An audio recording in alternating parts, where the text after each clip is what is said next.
ಅದೇನೋ ನಿಮ್ಗೆ ಬ್ರಾಹ್ಮಣರು ನೋಡಿದ್ರೆ ಅಷ್ಟು ಭಯ ರೀ. 3% ಜನ ನೋಡಿದ್ರೆ ನಿಮ್ ಚಡ್ಡಿ ಪ್ಯಾಂಟು ಎಲ್ಲ ಒದ್ದೆ ಆಗುತ್ತೆ ಅಂದ್ರೆ ಇನ್ನ ನಿಜವಾಗ್ಲೂ ಅಪ್ಪಿ ತಪ್ಪಿ ಏನಾದ್ರು ಪರಶುರಾಮ ಬಂದ್ಬಿಟ್ರೆ ನಿಮ್ ಗತಿ ಏನ್ರಿ ರೀ? ಎಲ್ಲರೂ ಲೈನ್ ಆಗಿ ನೀವು ಫುಲ್ಲು ಜನ್ನದ್ಗೆ ಹೋಗೋದು ಗ್ಯಾರಂಟಿ ರೀ. ಗೊತ್ತಾಯ್ತಾ ರೀ? ಸ್ವಾಮಿ, ನೀವೊಬ್ರು ಪೊಲೀಸ್ ಅವ್ರ ಅಧಿಕಾರಿ ಆಗಿದ್ದೀರಲ್ವಾ, ಸ್ಪಷ್ಟವಾಗಿ ಕ್ಲೀನಾಗಿ ನಮ್ಗೊಂದು ಉತ್ತರ ಕೊಡಿ.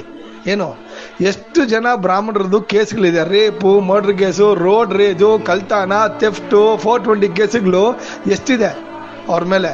ಅವ್ರು ಯಾರ ಸುದ್ದಿಗೂ ಬರೋಲ್ಲ ರೀ. ದೇವರಂತ ಮನುಷ್ಯ. ನಾನೇನು ಬ್ರಾಹ್ಮಣ ಅಲ್ಲ, ನಾನು ಪಕ್ಕಾ ಗೋಡ ಮಾಂಸ ತಿನ್ನೋನು. ಗೊತ್ತಾಯ್ತಾ? ಎಲ್ಲ ಥರ ಬ್ರಾಹ್ಮಣರನ್ನ ನೋಡಿದ್ದೀನಿ. ಒಬ್ರು ಕೂಡ ಈ ಒಂದು ಇತಿಹಾಸದಲ್ಲಿ ನನ್ಗಂತೂ ತೊಂದರೆ ಕೊಟ್ಟಿದ್ದಾರೆ. ಯಾರು ತೊಂದರೆ ಕೊಟ್ಟಿದ್ದು ನಾನು ಕೇಳಿಲ್ಲ ರೀ. ಏನೋ ದೇವಸ್ಥಾನದಲ್ಲಿ ಅವ್ರು ಪೂಜೆ ಮಾಡ್ತಾರೆ, ಏನೋ ನಮ್ಮವ್ರ ಕೈಗಳಿಗೆ 4 ಉಂಗುರ ಹಾಕೊಂಡು ಹೋಗ್ತಾರೆ, ಏನೋ 1 ರೂಪಾಯಿ 2 ರೂಪಾಯಿ 3 ರೂಪಾಯಿ ಹಾಕ್ತಾರೆ. ಗೊತ್ತಾ ನಿಮ್ಗೆ? ಮರ್ಯಾದೆಗೆ ಅವನು ದೇವ್ರ ಸೇವೆ ಅಂತ ಹೇಳಿ ಏನೋ ಪೂಜೆ ಮಾಡಿ ಪುನಸ್ಕಾರ ಮಾಡಿ ಮಂಗಳಾರತಿ ಬಂದು ತಗೊಂಡು ಅವ್ರಿಗೇನು ಕಾಸು ಕೊಡ್ತಾರೆ ತಗೊಂಡು ಹೋಗ್ತಾರೆ. ಈ ತರ ಜನನ ನೀವು ಜನ್ಮದಲ್ಲಿ ಸಿಗೋದಿಲ್ಲ. ಗೊತ್ತಾಯ್ತಾ? ಅವ್ರನ್ನ ಕಡಿ, ಇವ್ರನ್ನ ಹೊಡಿ, ಇವ್ರನ್ನ ಸಾಯಿಸು, ಹಂಗೆ ಹಿಂಗೆ ಅಂತ ಅವ್ರನ್ನೆಲ್ಲದು ಹೇಳೋದು ಕೇಳಿದಿರೇನ್ರಿ? ಕೇಳಿದಿರಾ? 4-5 ಗಂಟೆಗೆ ಎದ್ದು ಶುದ್ಧವಾಗಿ ಸ್ನಾನ ಮಾಡ್ಕೊಂಡು ಒಂದು ತುಂಡು ಹಾಕೊಂಡು ದೇವ್ರದೊಂದು ಸೇವೆ ಮಾಡ್ತಾರೆ. ಯಾರನ್ನ ಕೂಡ ಮುಟ್ಟೋದಿಲ್ಲ. ಗೊತ್ತಾಯ್ತಾ?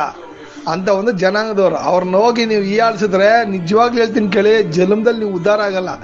I am telling you right now, this is a very important thing in life. Stop abusing people who have not done anything to you. ಗೊತ್ತಾಯ್ತಾ?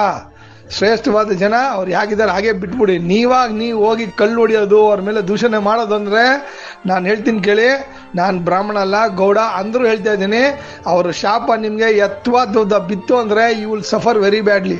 This is for a fact, this is for a reality. ಯಾಕೆ ಅಂತ ಹೇಳ್ತೀನಿ ಕೇಳಿ, because these people are the ones who sacrifice lot of things in their life and who totally trust in God, and whatever the seva they are doing it with utmost care, respect, dedication and sacrifice. ಗೊತ್ತಾಯ್ತಾ? ಅಂಥವ್ರನ್ನ ಯಾವತ್ತೂ ಹೋಗಿ ಗೀಚೋದು ಮಾಡಬಾರ್ದು ಲೈಫಲ್ಲಿ. ತಿಳ್ಕೊಳ್ಳಿ.